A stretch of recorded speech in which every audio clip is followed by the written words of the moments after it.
بلال رسول صاحب ہیں اور عامر عزیز صاحب ہیں، ان کے اوپر حسین نواز صاحب نے اپلیکیشن دی ہے، اور اس چیز کو بالکل جس طرح ابھی ٹی وی کے اوپر لایا جا رہا ہے، لیکن اس کو یہ واضح کر دیا جائے کہ اس کے اندر جو اعتراضات ہیں وہ جس طرح ورکنگ جے آئی ٹی کی جو دو حضرات جن کے بارے میں ہو رہی ہے اور ان کا جو بیک گراؤنڈ ہے وہ اس کو اگر آپ دیکھیں اور کانٹیکسٹ کو دیکھیں کہ ان کی جو رشتہ داریاں ہیں بلال رسول صاحب کی، ان کی افیلیشن ہے پاکستان تحریک انصاف کے ساتھ، ان کی جو وائف ہیں جو ان کی جو افیلیشن ہے اور بڑی ہی کیٹیگورک افیلیشن ہے، اس کے ساتھ ساتھ وہ نیفیو ہیں میاں اظہر صاحب کے، ان کی بھی افیلیشن، ان کے بیٹے نے الیکشن لڑا، وہ جنرل سیکرٹری ہیں لاہور سے، اور ان تمام چیزوں کو جس وقت یہ پہلے سے معلوم تھیں اور ان کو اگر ان کے اوپر پالیٹکس کرنی ہوتی یا کورٹ کو یا جے آئی ٹی کو اسسٹ نہ کرنا ہوتا تو اس کو پہلے سے ہی چیلنج کیا جا سکتا تھا، لیکن اس کو وقت دیا گیا۔ ہم نے کہا کہ ہو سکتا ہے وہ فیئر ٹرائل کریں، لیکن اس طرح جس وقت وٹنسز پیش ہو رہے ہیں، جس طرح کورٹ کو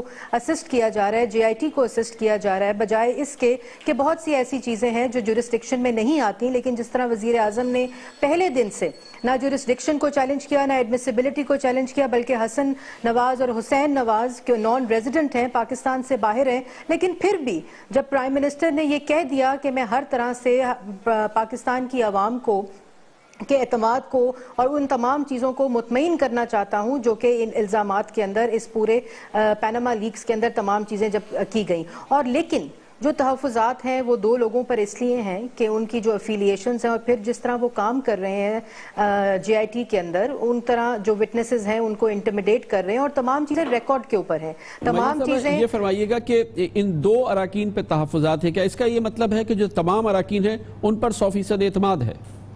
بالکل جی، اس میں نے پہلے واضح کیا کامران صاحب کہ سپریم کورٹ کے اوپر پورا اعتماد ہے، جو جے آئی ٹی کانسٹیٹیوٹ کی اس میں ان دو لوگوں کے اوپر جو تحفظات ہیں وہ کیٹیگورکلی ایپلیکیشن کے اوپر ایپلیکیشن کے اندر جمع کرائے گئے ہیں، اور جو سپریم کورٹ نے منڈے کو اس کی ہیئرنگ کے لیے نوٹیفیکیشن بھی جاری کر دیا گیا ہے۔ اور یہ ایک اور چیز سامنے آئی ہے، وہ یہ کہا گیا ہے کہ اب جو اپنے لیگل رائٹس ہیں، جو لاز ہیں، جو استحقاق ہے، اس کو اپلائی کریں گے بھرپور طریقے سے۔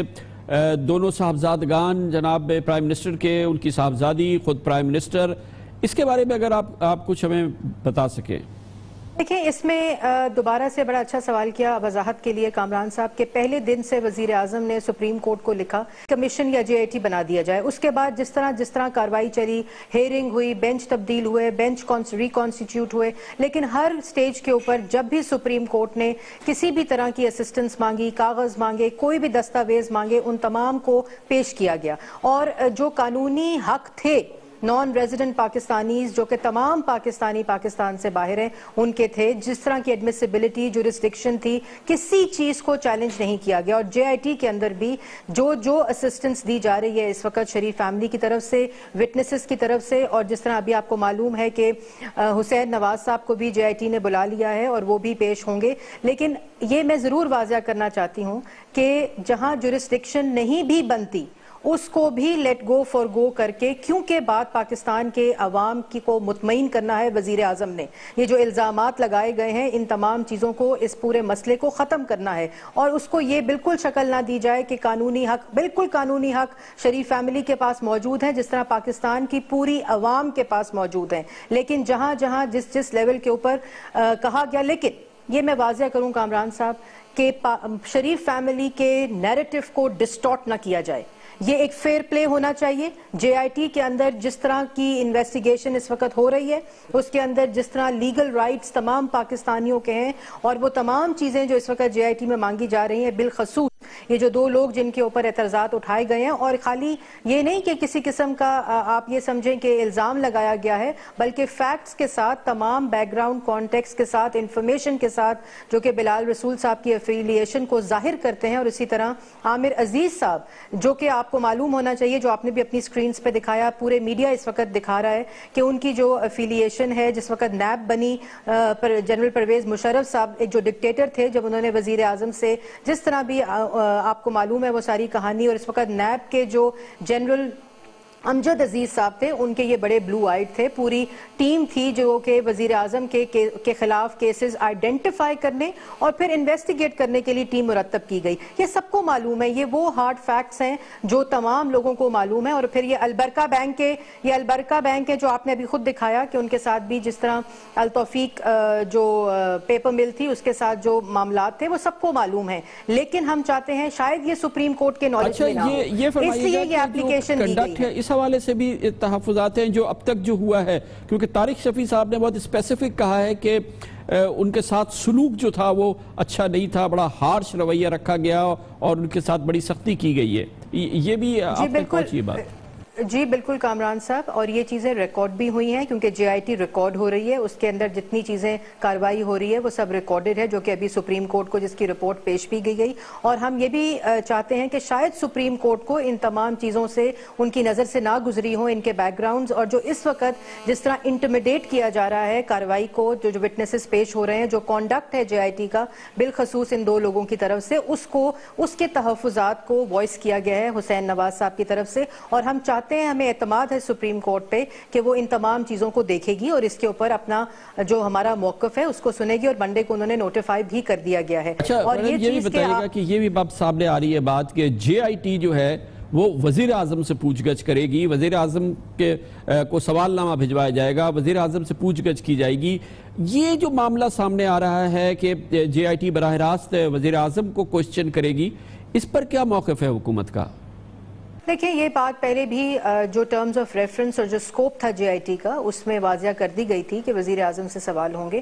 اور میں آپ کو یہ بھی کہہ دوں, اور میں آپ کے پروگرام کے ذریعے بتانا چاہتی ہوں ویورز کے, کہ کسی قسم کی ایسی بھی چیزیں جو ہو سکتا ہے پاکستان کے موجودہ جو قوانین ہیں ان کے مطابق جورسڈکشن نہ بنتی ہو, لیکن ہر لیول کے اوپر شریف فیملی نے اسسٹ کیا. اور اسی طرح ابھی بھی اگر کوئی سوال نامہ آیا تو وزیر اعظم جو ہے وہ اس کو بالکل ہر طرح سے اسسٹ کریں گے, کیونکہ یہ برعکس جو اس کے برعکس اگر سٹوری دیکھ رہے ہیں ویورز, جو عمران خان صاحب کے کیسز پیش ہو رہے ہیں اور وہ جوابات جمع کرا رہے ہیں, ہر طرح کی جورسڈکشن کو چیلنج کر رہے ہیں, ہر طرح کی ایڈمیسیبلٹی کو چیلنج کر رہے ہیں, کیونکہ وہ کر رہے ہیں سیاست. اور ہم کر رہے ہیں اس وقت پاکستان کی عوام کے جو وزیر اعظم کے اوپر الزامات لگے ہیں, پاکستان کے وزیر اعظم میاں محمد نواز شریف اس وقت میجورٹی جو پاپولر ووٹ ہے اس کو لے کر آئے ہیں, میجورٹی ووٹنگ کے ساتھ آئے ہیں, پاکستان کی عوام کا اعتماد ہے اور ان کو مطمئن کر رہے ہیں اس وقت.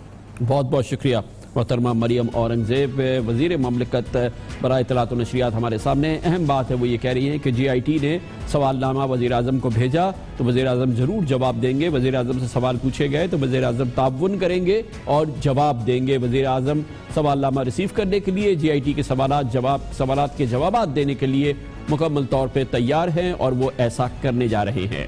کمرشل بریک اور اس کے بعد ذکر کریں گے منوان یہی معاملات ہیں عمران خان اور تحریک انصاف کے حوالے سے. آج بھی سپریم کورٹ آف پاکستان میں بھرپور کارروائی ہوئی ہے. اسی دوران عمران خان نے اپنی جائیداد کے حوالے سے, اپنے اثاثوں کے حوالے سے ایک منی ٹریل پیش کیا ہے. اس میں بڑے مین میخ نکالی جا رہی ہے, اس میں غلطیاں بتائی جا رہی ہیں, اس میں سراخ بتائے جا رہے ہیں کہ کہاں کہاں اس میں گیپس ہے. اب جواب ہے عمران خان نے دینے. اس کی بات کرتے ہیں چھوٹے سے وقفے کے بعد.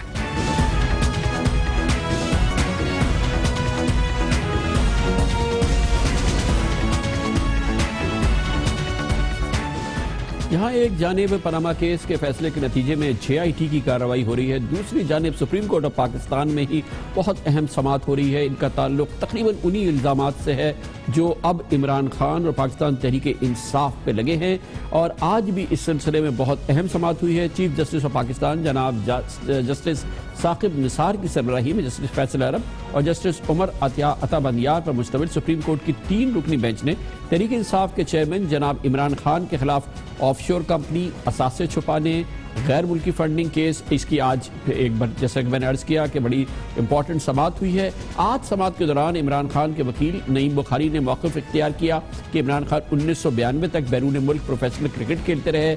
عمران خان نے 1983 میں لنڈن فلیٹ 1,17,000 پاؤنڈ میں خریدا اور لنڈن فلیٹ خریدتے وقت عمران خان کی حیثیت نان ریزیڈنٹ پاکستانی کی تھی. اس پر چیف جسٹس جناب ثاقب نثار نے سوال پوچھا, نان ریزیڈنٹ کے تعین کے لیے ایف بی آر کا تو سرٹیفکیٹ ضروری ہوتا ہے, عمران خان کے ٹیکس ریٹرنز میں نیازی سروسز کو ظاہر نہیں کیا گیا. عمران خان جو رقم کیش کی صورت میں لائے اسے کہاں ظاہر کیا گیا؟ یہ بہت اہم سوالات تھے جو چیف جسٹس آف پاکستان نے پوچھے. نعیم بخاری نے سپریم کورٹ سے کہا کہ وہ رقم لندن سے پاکستان منتقلی کا طریقہ کار اپنے موکل سے پوچھ کر کل بتائیں گے.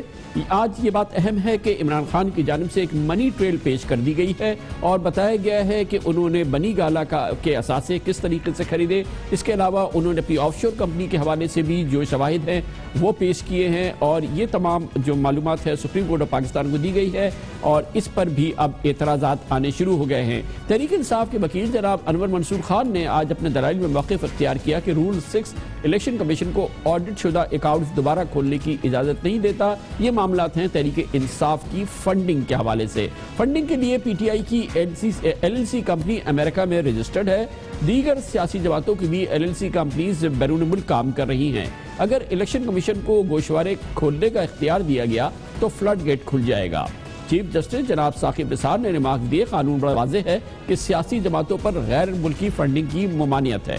انتخابی گوشواروں کے حوالے سے کسی پارٹی کے ساتھ امتیازی سلوک نہیں کیا جائے گا. اگر تحریک انصاف کے اکاؤنٹس کھولنے کو کہا گیا تو پھر سب پارٹیوں کے ساتھ ایسا ہوگا.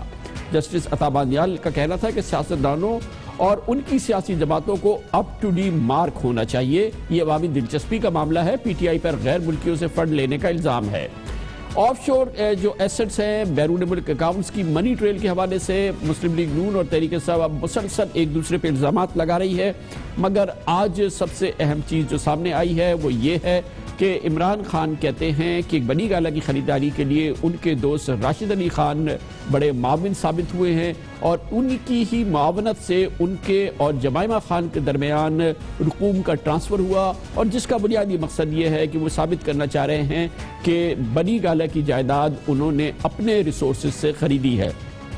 ان تمام معاملات پہ بات کرتے ہیں اور اس کے لیے ہمیں جوائن کیا ہے جناب طلال چودھری نے. پاکستان مسلم لیگ نون کے ممبر قومی اسمبلی بھی ہے اور آج کل جماعت کی ترجمانی بھی کر رہے ہیں. بہت بہت شکریہ طلال صاحب. ذرا سا مختصراً بیان کیجئے کہ آپ کے سب سے امپورٹنٹ سوالات کیا ہیں. عمران خان کی منی ٹریل سامنے آ گئی ہے اور جو ان کے ایسٹس وغیرہ کے معاملات ہیں آپ کے کی کوئسچنز کیا ہیں ان کے جواب کی روشنی میں. دیکھیں جو تو منی ٹریل کے حوالے سے ہے, جو چیزیں ہم نے مانگی تھیں, جو چیزیں ہم نے عدالت میں سی ایم اے کے تھرو کہا تھا ان میں سے کوئی چیز نہیں آئی. یعنی خان صاحب نہ اپنی بینک سٹیٹمنٹ دے سکے, نہ جمائمہ خان کی بینک سٹیٹمنٹ دے سکے, بلکہ انہوں نے ایک تیسرے آدمی کی بینک سٹیٹمنٹ دی اور وہ بھی ایک نہیں. انہوں نے نومبر میں ایک خط دیا تھا جس میں کوئی 10-12 ٹرانزیکشنز تھی اور اب جو دیا اس میں 5 سے 6 ٹرانزیکشنز ہیں اور وہ بھی آپس میں تضاد کرتے ہیں اور وہ ہیں راشد علی خان. یعنی راشد علی خان کے خط کو, اس کے ایفیڈیوٹ کو, اس کے بینک اکاؤنٹ کو ظاہر کر کے وہ یہ بتا رہے ہیں کہ ہمارے پاس اور کوئی ایسی منی ٹریل نہیں ہے. سو ہم سمجھتے ہیں کہ یہ ایک صرف کور اپ کے لیے سٹوری بنائی گئی ہے. یہ سارے کے سارے ہمارا جو الزام ہے وہ بالکل ٹھیک ہے. ہمیں تو جمائمہ خان صاحب کے اکاؤنٹ میں ٹرانسفر ہوئے پیسے نظر آنے چاہیے یا جمائمہ خان کے اکاؤنٹ سے پاکستان میں ٹرانسفر ہونے والے پیسے بھی چاہیے. تو وہ تمام چیزیں ابھی تک نہیں ملی. اچھا طلال صاحب, عمران خان صاحب اس کا جواب دے رہے ہیں. جو راشد علی خان کا معاملہ ہے ایک میڈیا انٹرویو میں انہوں نے جواب دیا ہے, ذرا صاحب ان کا جواب سنیے پھر آپ اپنے رد عمل کا اظہار کیجیے. وہ اس لیے کہ جمائمہ 2002 سے شفٹ کر گئی تھی انگلینڈ, تو کیونکہ مجھے انگلینڈ زیادہ جانا پڑتا تھا, جب پیمنٹس کرنی تھی انسٹالمنٹس میں پیمنٹس کی گئی تو وہ پھر اس کے ذریعے اس کے تھرو آتی تھی, وہ پیمنٹس کرتا تھا. لیکن اس میں مجھے بتائیں کہ جو بھی میں چیزیں کہہ رہا ہوں اس میں کوئی چیز انلیگل نہیں ہے, یہ ساری جائز چیزیں ہیں, حلال کے پیسے سے لیا ہے. یعنی بیوی نے اگر بیوی لے لیتی اس کے نام پہ رہ جاتا ہے. میں نے تو بیوی کو پیسہ واپس کرنا تھا, میرا فلیٹ بیچنا تھا, وہ میں آپ کو کہہ بیٹھا تو وہ میں نے واپس کر دیا, اور اگر وہ میری طلاق نہ ہوتی تو اسی کے نام پہ رہ جاتی. مجھے بتائیں اس میں انلیگل چیز کیا. جی طلال چودھری صاحب, اس میں کیا انلیگل بات ہے؟ دیکھیے بڑی اس میں ایک بات بڑی اہم ہے کہ اگر وہ پاکستان نہیں آ سکتی تھیں اور یہاں ان کا اکاؤنٹ اس وقت نہیں تھا ہم تو یہ چاہ رہے ہیں کہ لنڈن کے جمائمہ کے کس اکاؤنٹ سے پیسے جو ہیں وہ پاکستان راشد علی کے اکاؤنٹ میں منتقل ہوئے ہیں. چلیں یہی ہمیں دے دیں کہ لنڈن کے جمائمہ خان کا فلاں اکاؤنٹ تھا, اس سے پیسے پاکستان آئے ہیں, اور انفارچونیٹ وہ چلے عمران خان کے یا وہ جو سیلر ہے اس کے اکاؤنٹ میں نہیں آ سکے, بیچنے والے کے, وہ راشد خان کے آئے ہیں. ہمیں وہ اکاؤنٹ بھی نہیں دیا گیا. اور اس کے بعد عمران خان صاحب کا وہ اکاؤنٹ جس سے وہ کہتے ہیں کہ میں نے پیسے وہاں فلیٹ بیچ کر جمائمہ خان کو واپس کیے, وہ بھی ٹرانزیکشن ہمیں نہیں مل رہی. نہ جمائمہ خان کے اکاؤنٹ کی مل رہی ہے, نہ وہاں خان صاحب کے اکاؤنٹ کی مل رہی ہے. تو کائنڈلی مسئلہ یہ ہے کہ یہ 2000 والا زمانہ ہے. ہم پر تو الزام لگایا گیا تھا, آپ کو یاد ہوگا, اور بڑی کارٹون بڑا مذاق ہوا کہ اونٹوں پر پیسے 1960s 70s 80s میں جاتے تھے. چلیں اس وقت تو کوئی یہ دور اس طرح کا نہیں تھا, لیکن 2000 میں وہ لنڈن اور یو کے میں وہ کون سی چیزیں ہیں جو بینک اکاؤنٹ کے علاوہ اتنے لاکھوں پاؤنڈ کے جو پیسے ہیں وہ کیسے منتقل ہوئے؟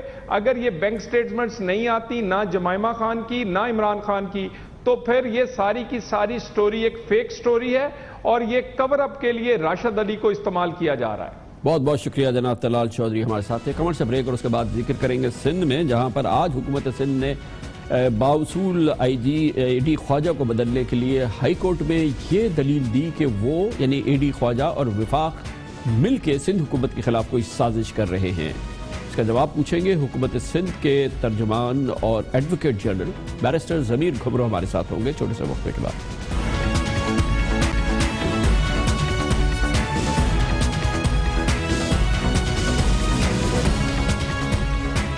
سندھ حکومت کی جدوجہد میں کہ باوصول اور ایک اچھی شہرت والے سندھ پولیس کے سربراہ انسپیکٹر جنرل پولیس اے ڈی خواجہ کو کسی صورت سے سندھ سے فارغ کر دیا جائے, آج اس میں ایک نیا موڑ آیا ہے, جب سندھ حکومت کی جانب سے اس کے ایڈوکیٹ جنرل نے آج سندھ ہائی کورٹ میں کہا کہ وفاقی حکومت اور آئی جی سندھ اے ڈی خواجہ پر کے ساتھ مل کے حکومت سندھ کے خلاف سازش کر رہے ہیں.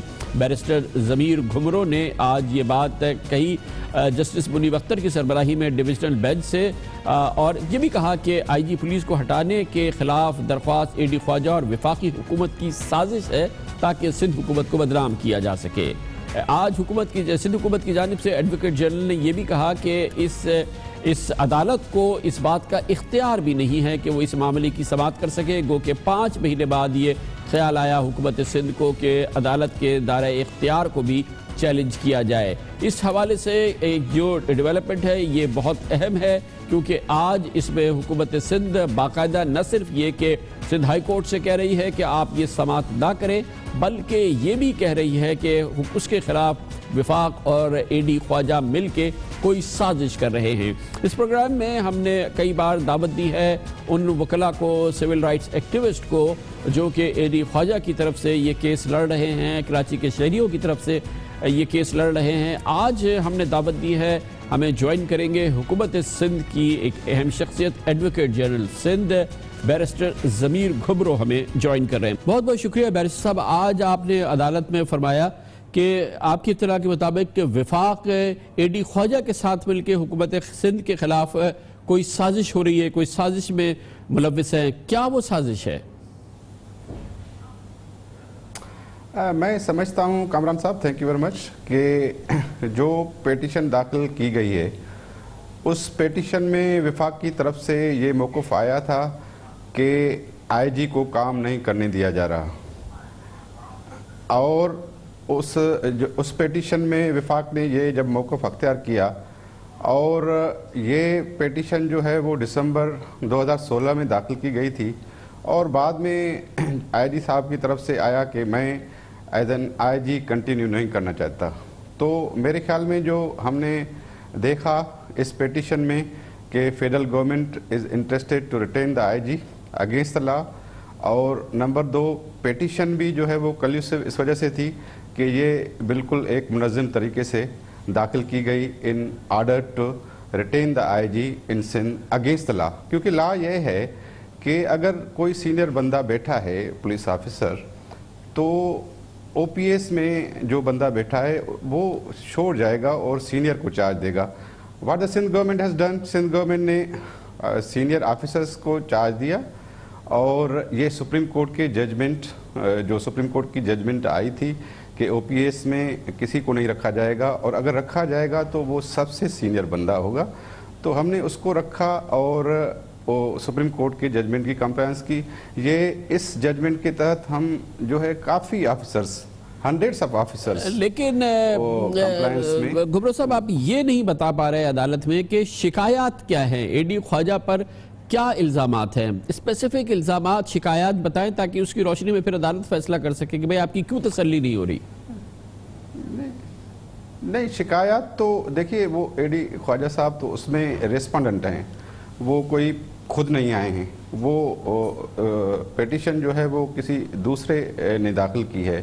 تو اس وجہ سے سندھ گورنمنٹ کو تو قانون پر عمل کرنا ہے، شکایات کی تو نہیں نا. ہم تو قانون پر عمل کر رہے ہیں کہ ہم نے آرڈر یہ کیا ہے کہ جو سینئر بندہ ہے پولیس میں سردار عبدالمجید دستی، اس کو ہم نے IG بنایا ہے اور OPS میں اس کی اپائنٹمنٹ ہے. یہ سپریم کورٹ کے آرڈرز کی کمپلائنس میں. لیکن گھبرو صاحب مگر یہ نظام بھی تو آپ دیکھیں نا جس کو آپ ڈیفینڈ کر رہے ہیں. 9 سال پیپلز پارٹی کی گورنمنٹ ہو گئی، اس میں 11 IG آپ بدل چکے ہیں، 3 قائم مقام IG رہ چکے ہیں، 14 بار ایسا ہوا ہے کہ پولیس کے سربراہ یہاں پہ نئے آئے ہیں. کیسے نظام چلے گا پولیس کا؟ اس میں کامران صاحب ایک بڑی چیز یہ ہے کہ یہ پاکستان میں جو ہے وہ ڈیولزم ہے. ڈیولزم یہ ہے کہ جو IG آتا ہے وہ فیڈرل گورنمنٹ کا افسر ہوتا ہے اور اس کی لائلٹیز ڈیوائیڈڈ ہوتی ہیں، اس کو کام جو ہے وہ پروونشل گورنمنٹ کے انڈر کرنا پڑتا ہے. یہ ڈیولزم جو ہے وہ ہمارے نیبرنگ کنٹری میں نہیں ہے، وہ وہاں بھی سیم ہی قانون ہے. وہاں پروونشل گورنمنٹ جو ہے وہ وہاں DG پولیس ہوتا ہے، اپائنٹ کرتی ہے، اس کا پاور ہوتا ہے. ہم تو یہاں کسی بھی PSP آفیسر کے خلاف مس کنڈکٹ میں کوئی قدم نہیں اٹھا سکتے. ہمارے پاس سندھ گورنمنٹ کے پاس صرف ایک ہی پاور ہے کہ ہم ان کی سروسز کو سرنڈر کرتے ہیں ٹو دا فیڈرل گورنمنٹ، اور سندھ گورنمنٹ کے پاس کوئی پاور نہیں ہے. حالانکہ پبلک آرڈر جو ہے، public order and police forces, it is a provincial subject. Defence of Pakistan and the armed forces, it's a federal subject. Public order میں لیکن گھبرو صاحب یہ بتائیے نا کہ یہ تو تسلی آج اے ڈی خواجہ صاحب ہی نہیں ہے جن سے تسلی نہیں ہوئی ہے. تسلی نہ ہونے کی تو ایک بڑی لمبی تاریخ بن رہی ہے. کیسے کوئی پولیس کا نظام چل سکتا ہے جس کے سربراہ 14 بار تبدیل ہوئے ہوں، اور پھر پولیس کے قوانین کا جس کا آپ اطلاق کرنا چاہتے ہیں 1861 سے آپ سمجھتے ہیں وہ قانون واجب ابھی بھی ہمارے لیے سوٹ کرتا ہے، وہ 1861 کا قانون جس کے تحت ابھی آپ یہ چلا رہے ہیں معاملات؟ کامران صاحب یہ قوانین جو بھی ہیں وہ سارے پرانے ہیں. CRPC بھی پرانا ہے، PPC بھی پرانا ہے جس کے تحت پولیس کام کرتی ہے. لیکن قانون کوئی بیسیکلی خراب نہیں ہوتا، اس کی امپلیمنٹیشن جو ہے اس میں مسائل آتے ہیں کہ اس کی امپلیمنٹیشن صحیح ہو رہی ہے کہ نہیں. یہ قانون 2002 میں بھی آیا تھا جو 2002 کا آرڈر تھا. اس قانون میں بھی کچھ اچھی چیزیں تھیں تو وہ بھی امپلیمنٹ نہیں ہو سکا، اور اس آرڈر کے دوران 12 مئی کا بھی واقعہ ہوا تھا. تو یہ قانون بیسیکلی جو بھی ہو وہ برا نہیں ہوتا، اس کی امپلیمنٹیشن کا مسئلہ ہوتا ہے. اور یہ جو ڈیولزم جو ہے رکھی ہوئی ہے کہ IG فیڈرل گورنمنٹ سے آئے گا، لیکن گھبرو صاحب یہ بتائیے گا کہ اگر 9 سال میں 14 بار پولیس کے سربراہ تبدیل ہوئے تو آپ یہ فرما رہے ہیں کہ سارا فیڈرل گورنمنٹ کا قصور تھا یہ، جس کی وجہ سے ہر چند مہینے کے بعد سندھ پولیس کا سربراہ بدل دیتے ہیں آپ؟ نہیں، یہ وہ سرکمسٹنس دیکھیں آپ کے پولیس سربراہ کیسے تبدیل ہوئے، لاسٹ IG کن سرکمسٹنسز میں تبدیل ہوا، اس سے پہلے کیسے ہوا. یہ تو دیکھیے اس میں جو بھی فیڈرل گورنمنٹ سے آفیسر آتا ہے وہ تو at the pleasure of the provincial government serve کرتا ہے. لیکن کافی آفیسرز کا ٹینیور زیادہ بھی رہا ہے، ایسے نہیں ہے.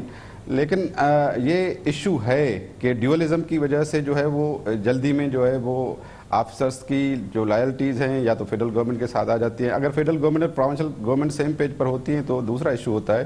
لیکن یہ ایشو پاکستان میں اس وجہ سے ہے کہ پبلک آرڈر کا جو سبجیکٹ ہے وہ جو پروونشل گورنمنٹ کے پاس مکمل طور پر نہیں ہے، اس میں فیڈرل گورنمنٹ نے اپنا جو ہے وہ رول ڈالا ہوا ہے جو انکانسٹیٹیوشنل ہے. لیکن یہ جو بات سامنے آئی ہے کہ اے ڈی خواجہ صاحب نے یہ ضرور کہا ہے کہ فیڈرل گورنمنٹ کو سرنڈر کر دے، کورٹ آرڈر کر دے، مگر اس کے ساتھ انہوں نے یہ بھی کہا ہے کہ سندھ حکومت نے ان کا وجود اور ان کے کام کرنے کی صلاحیت کو بہت ختم کر دیا ہے، ان کو کام نہیں کرنے دیا جا رہا. اس سے آپ کو کیا فائدہ ہو رہا ہے؟ جب تک وہ ہے ان کو ان کی اتھارٹی کو استعمال کر کے کام تو کرنے دینا. کامران صاحب آج ہی IG صاحب نے میرے پاس ایک لیٹر ہے وہ آیا ہے، نکالا ہے کہ کوئی بھی پولیس آفیسر ہوم منسٹر نے کل میٹنگ بلائی ہے کہ اس میں شریک نہیں ہو میری پرمیشن کے بغیر، اور میں سمجھتا ہوں کہ ہم نے کسی طریقے سے بھی اس کو نہیں روکا. لیکن آپ دیکھیے کہ جو کنڈکٹ رولز ہیں ایون فیڈرل گورنمنٹ کے، اس میں یہ لکھا ہوا ہے کہ کسی آفیسر کو اگر پریس میں جانا ہے تو وہ ایسا کوئی اسٹیٹمنٹ نہیں دے گا جس سے گورنمنٹ ایمبریس ہو. لیکن آئی جی صاحب تو ڈیلی پریس کانفرنسز کرتے ہیں اور نہیں کرتے، ڈیلی پریس کانفرنس نہیں کرتے گھمر صاحب، نہیں کرتے. کہاں پریس کانفرنس تو بہت خیال میں ہفتوں مہینوں سے کوئی نہیں ہوئی، ڈیلی کہاں پریس کانفرنس کرتے ہیں کامران صاحب؟ سر کامران صاحب یہ ایک امپریشن ہے جس سے گورنمنٹ جو ہے وہ گورنمنٹ کو بیڈ لائٹ میں دکھایا جاتا ہے کہ یہ جو پرفارمنس ہے یہ پولیس کی، حالانکہ آئی ڈی تو he has to report to the home secretary, وہ ہوم سیکریٹری کے انڈر میں کام کرتا ہے. وہ اگر یہ کہے گا کہ یہ پالیسیز میں نے جو ہے وہ بنائی ہے یا میں چلا رہا ہوں، یہ تو گورنمنٹ کی پالیسیز ہیں. For example appointments on merit, ہم نے پورے ایجوکیشن ڈپارٹمنٹ میں جو ہے وہ این ٹی ایس کے ذریعے اپائنٹمنٹس کر دیے اور آئی بی اے کے ذریعے. تو اس طرح سے ہم نے پولیس میں بھی جو اپائنٹمنٹس ہیں وہ این ٹی ایس کے ذریعے کر دی تھی. تو ایجوکیشن میں تو کوئی نہیں کہتا کہ این ٹی ایس جو سب سے بڑا ڈپارٹمنٹ ہے سندھ میں، جو سب سے بڑی امپلائمنٹ دیتا ہے، اس میں میرٹ پر جو کام ہو رہا ہے. لیکن وہ تو بڑی اس کی لمبی کہانی ہے، کیا ہوا ہے ٹیچرز کی اور ایجوکیشن ڈپارٹمنٹ کی نوکریوں میں، یہ تو آپ کے علم میں ہے. یہ تو اس وقت کی بات ہے، اس سے پہلے 9 سال میں کیا ہوا ہے اس کی تو پوری کہانی ہے. بہت بہت شکریہ جناب بیرسٹر ضمیر گھمرو، ایڈوکیٹ جنرل سندھ ہمارے ساتھ تھے. خبر سے بریک اور اس کے بعد ذکر کریں گے قومی بجٹ آنے کو ہے. ایک بات کا اطمینان ہے کہ کیونکہ اب الیکشن کی تیاری ہے، یہ عوام دوست بجٹ بھی ہوگا، کاروبار دوست بجٹ بھی ہوگا، لوگوں کو سا بجٹ ہوگا.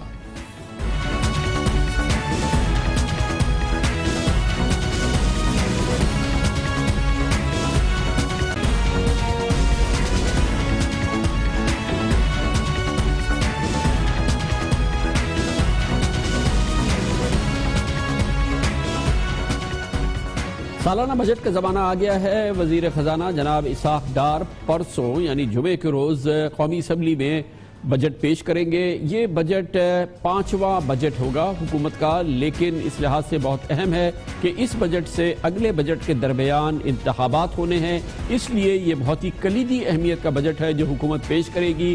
خیال یہی ہے کہ کیونکہ اس بجٹ کے اثرات ہوں گے آئندہ الیکشن پر، اس لیے اس کو اس لحاظ سے ترتیب دیا جا رہا ہے کہ عوام پر کوئی ایکسٹرا دباؤ سامنے نظر نہ آئے.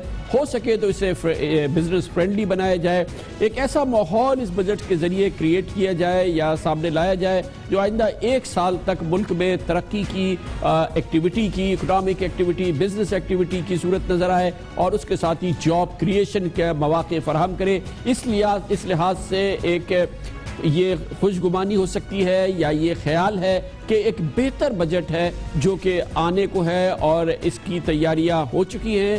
اب اس کا اعلان ہوگا جمعے کے روز جناب اسحاق ڈار کریں گے. اس بجٹ سے ہماری کیا امیدیں ہیں، کیا توقعات ہیں، ان پہ بات کرتے ہیں اور اس کے لیے ہمارے ساتھ موجود ہیں بزنس اور اکنامک افیئرز کے رائٹر اور کالمنسٹ جناب فاروق سلیم. بہت بہت شکریہ فاروق سلیم صاحب. الیکشن میں اب 1 سال باقی ہے، اوورآل بھی صورتحال جو انفلیشن کی ہے یا جو جی ڈی پی کی ہے یا انٹرسٹ ریٹس ہیں، کافی حد تک کوئی بڑی تشویش والی بات نہیں ہے. کیا ہم ایکسپیکٹ کریں کہ کوئی بڑا public friendly, business friendly budget آنا ہے؟ یہ حکومت کی ذمہ داری ہے، ضروری ہے اور اس کے لیے کیونکہ اب الیکشن میں جا رہے ہیں. تو آپ کو لگتا ہے کہ کوئی گنجائش ہے یہاں پہ کہ وہ پبلک فرینڈلی اور بزنس فرینڈلی کوئی بجٹ دے سکے؟ آپ ایکسپیکٹ کر رہے ہیں؟ دیکھیے خان صاحب، ہر سال جون کے مہینے میں، اس سال مئی کے مہینے میں وزیر خزانہ صاحب کھڑے ہوتے ہیں ہماری قومی اسمبلی کی فلور میں اور وہ خود سے یہ اعلان کرتے ہیں. آپ دیکھیے گا مئی کی 26 تاریخ کو وہ اعلان یہ کریں گے کہ اس مالی سال میں حکومت پاکستان کی آمدنی 4 کھرب روپے کی ہوگی. یہ وہ خود سے اعلان کریں گے اور اگلے جملے میں کہیں گے کہ اسی مالی سال میں حکومت کے اخراجات 6 ارب تک پہنچ جائیں، 6 کھرب تک پہنچ جائیں گے. یعنی کہ 2 ٹریلین روپیز کا خسارہ بجٹ جو ہے یا 1.5 ٹریلین روپیز کا خسارہ بجٹ ہمارے سامنے آئے گا. تو وہ کہہ یہ رہے ہیں کہ یہ ایک بھکاری گورنمنٹ ہوگی جو